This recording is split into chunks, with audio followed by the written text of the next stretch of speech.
Hi, everybody. Radical Gardener. Happy New Year. Happy New Year. 2023. Did you ever think you would live that long? Okay. I've talked about this book before.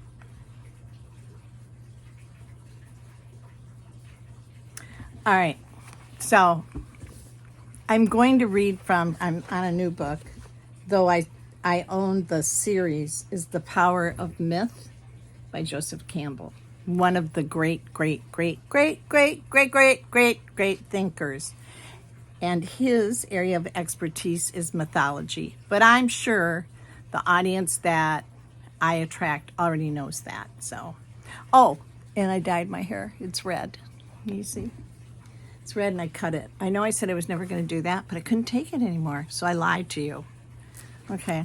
Anyways, I'm a redhead now. Again. All right. So the best book, as I started saying, the best book I've read this last year, and I've read a lot of books, is John Lash. Is that Lamb Lash or Lash Lamb?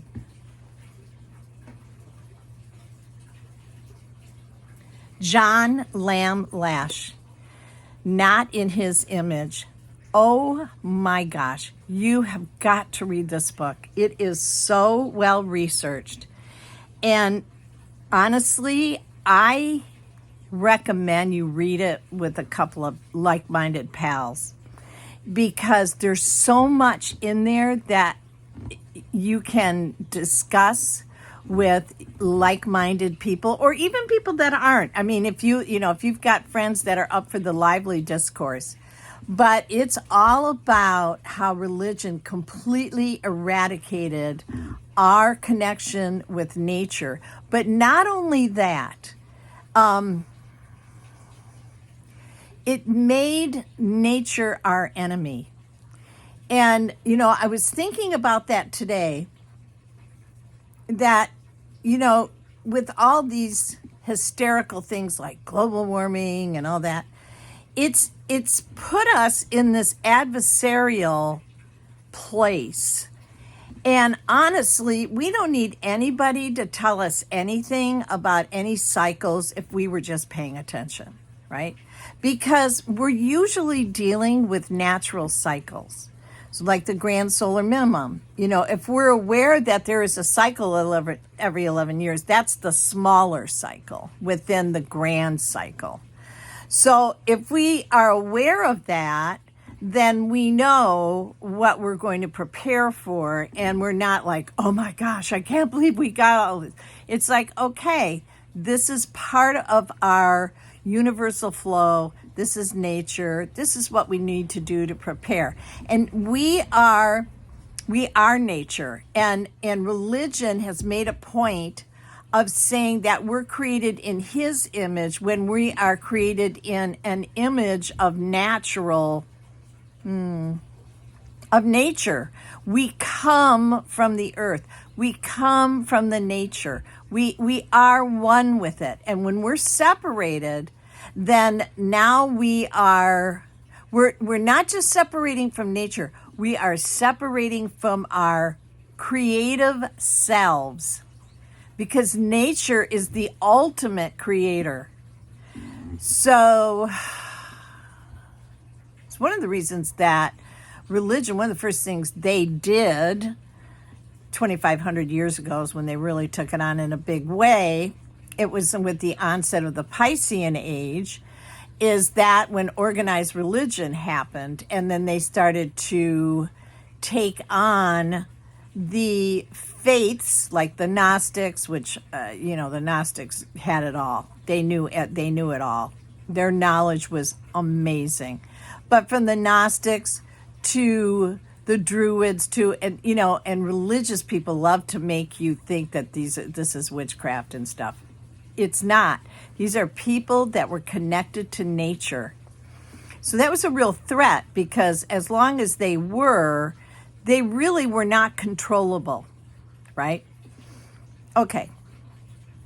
Anyways, this John Lash book, John Lash Lamb Lash, It is probably, there goes a cat, probably the best research book I've ever read. I don't think I've read a book that is better researched than that book. It is fantastic. His just his command of the English language. So my friend Catherine and I are reading that one out loud because Dr. Snell had already read it. And so I'm surprised we've gotten, we're almost to the end, because we keep stopping about every page and a half going, oh my God. It's like, what is this? Okay, fast forward.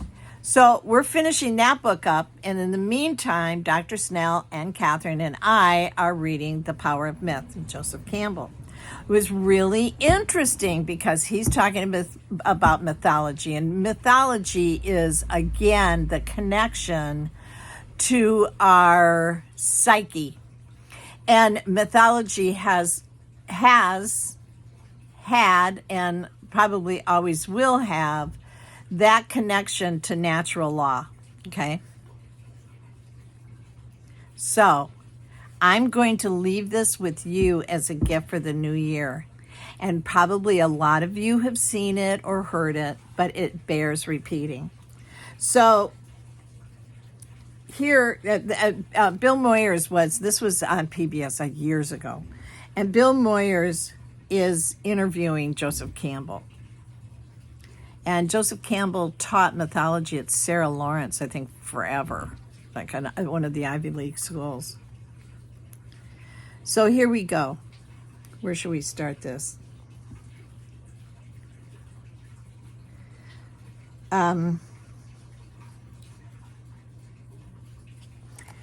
He says, don't you think, so this is a question answer. So I'm not going to say he asked, you'll be able to tell. Don't you think modern Americans have rejected the ancient idea of nature as a divinity because it would have kept us from achieving dominance over nature? How can you cut down trees and uproot the land and turn the rivers into real estate without killing God? Yes, but that's not simply a characteristic of modern Americans. That is the biblical condemnation of nature, which they inherited from their own religion and brought with them, mainly from England. God is separate from nature, and nature is condemned of God. It's right there in Genesis. We are to be the masters of the world. But if you will think of ourselves as coming out of the earth rather than having been thrown in here from somewhere else, you see that we are the earth. We are the consciousness of the earth. These are the eyes of the earth, and this is the voice of the earth. Scientists are beginning to talk quite openly about the Gaia principle. There you are, the whole planet as an organism. Mother Earth. Will new myths come from this image? Well, something might. You can't predict what a myth is going to be any more than you can predict what you're going to dream tonight. Myths and dreams come from the same place. They come from realizations of some kind that have then to find expression in symbolic form. And the only myth that is going to be worth thinking about in the immediate future is one that is talking about the planet, not the city, not these people, but the planet and everybody on it. That's my main thought for what the future myth is going to be. And what it will have to deal with will be exactly what all myths have dealt with, the maturation of the individual from dependency through adulthood, through maturity, and then to the exit. And then how to relate to the society and how to relate the society to the world of nature and the cosmos. That's what the myths have all talked about and what this one's got to talk about. But the society that it's got to talk about is the society of the planet. And until that gets going, you don't have anything. So you suggest that from this begins the new myth of our time? Yes. This is the ground of what the myth is to be. It's already here. The eye of reason, not of nationality. The eye of reason, not of religious community. The eye of reason, not of my linguistic community. Do you see? And this would be the philosophy for the planet, not for this group, that group, or the other group. When you see the Earth from the moon, you don't see any divisions there of nations or states. This might be the symbol, really, for the new mythology to come. That is the country that we are going to be celebrating, and those are the people that we are one with. No one embodies that ethic to me more clearly in the works you have collected than Chief Seattle. Chief Seattle was one of the last spokesmen of the Paleolithic moral order. In about 1852, the United States government inquired about buying the tribal lands for the arriving people of the United States, and Chief Seattle wrote a marvelous letter in reply. His letter expresses the moral, really, of our whole discussion. So here we go, folks. From Chief Seattle. This is who they called heathens, and this religion thought they were... Don't get me started. Here we go. The president in Washington sends word that he wishes to buy our land. But how can you buy or sell the sky? The land? The idea is strange to us. If we do not own the freshness of the air and sparkle of the water, how can you buy them? Every part of this earth is sacred to my people. Every shining pine needle, every sandy shore, every mist in the dark woods, every meadow, every humming insect, all are holy in the memory and experience of my people. We know the sap which courses through the trees as we know the blood that courses through our veins. We are part of the earth and it is part of us. The perfume flowers are our sisters. The bear, the deer, the great eagle, these are our brothers.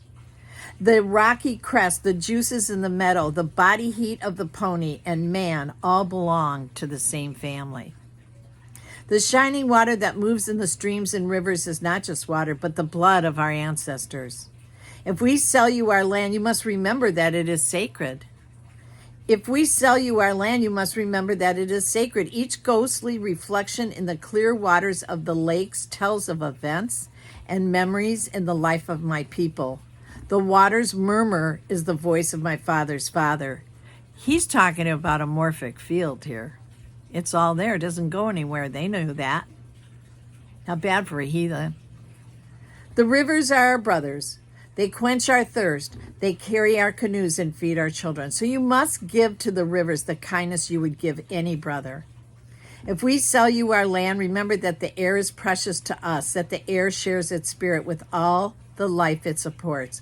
The wind that gave our grandfather his first breath also receives his last sigh. The wind also gives our children the spirit of life.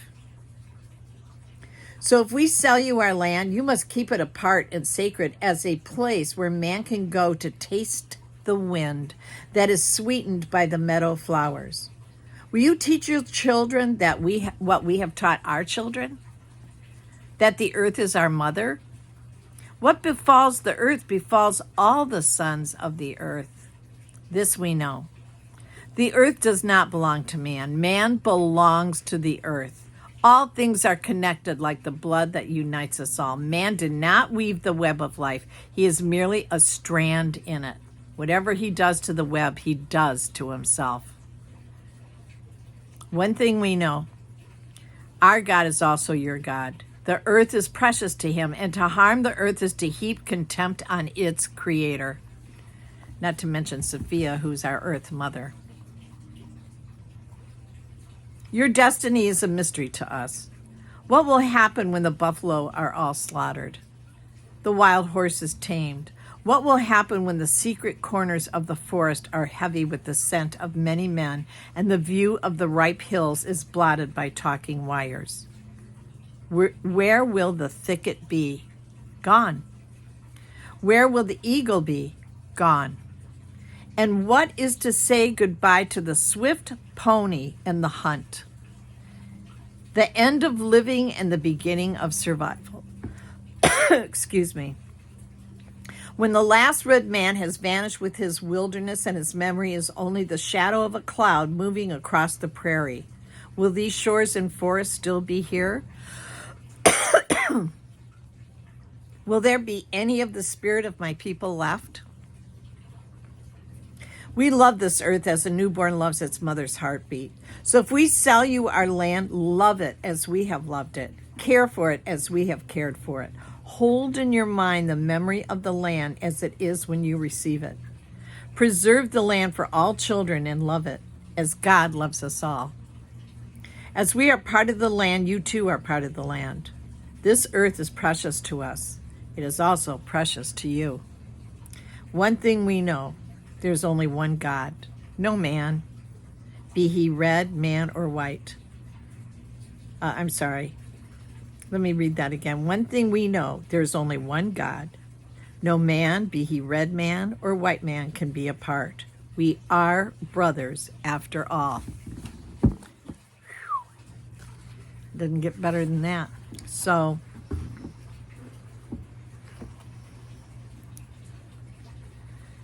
you know, that was one of the things I really appreciated about my husband, is that he was so hyper aware of all those little things in nature and so plugged into it.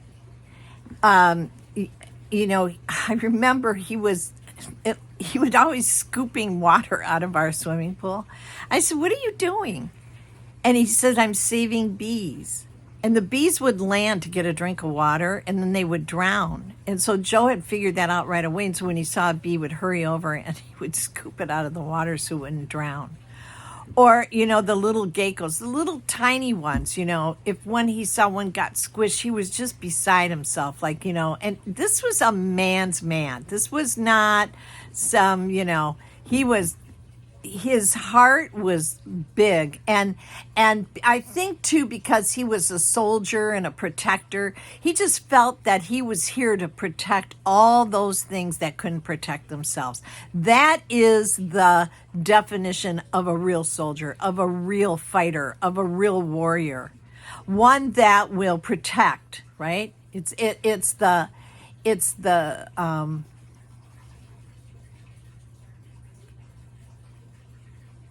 you know, it's the sheepdog that is protecting the flock, right?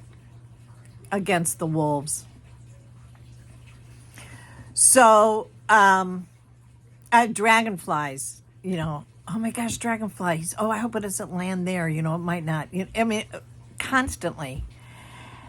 After he died, about a week after he died, this was just awful. I was taking my dog, little B, maybe it was a little longer than a week, maybe it was a month, and I was taking my dog to put my dog down, and I had said for years to God, when I have to put this dog down, they might as well throw me in the hole with the dog, right? I was just so bonded with that dog. And and I have a picture of it. I wish I could give you that picture because it's amazing. I'll try and find a way where I can post the picture on my YouTube site. But this frog, this little frog, and he was saving frogs all the time, the little baby tree frogs. And I get in my car to take little B, and this little frog was sitting on my windshield wiper, staring at me. It almost looked like my husband. And I thought, oh my God, this poor little frog. And it never left. I mean, no, they can jump. They can, and I drove, I don't know, 6 miles, you know, to take the dog, that little frog. And then when they came out and they told me that, you know, I could not go in with my dog. I know people say you should. I couldn't do it. I'd lost too much too fast, and it would have just couldn't do it. But what they did is they actually put him to sleep while he was in my arms. So we actually kind of got to meet halfway. Anyways, the point being is that that little frog left after it was all over.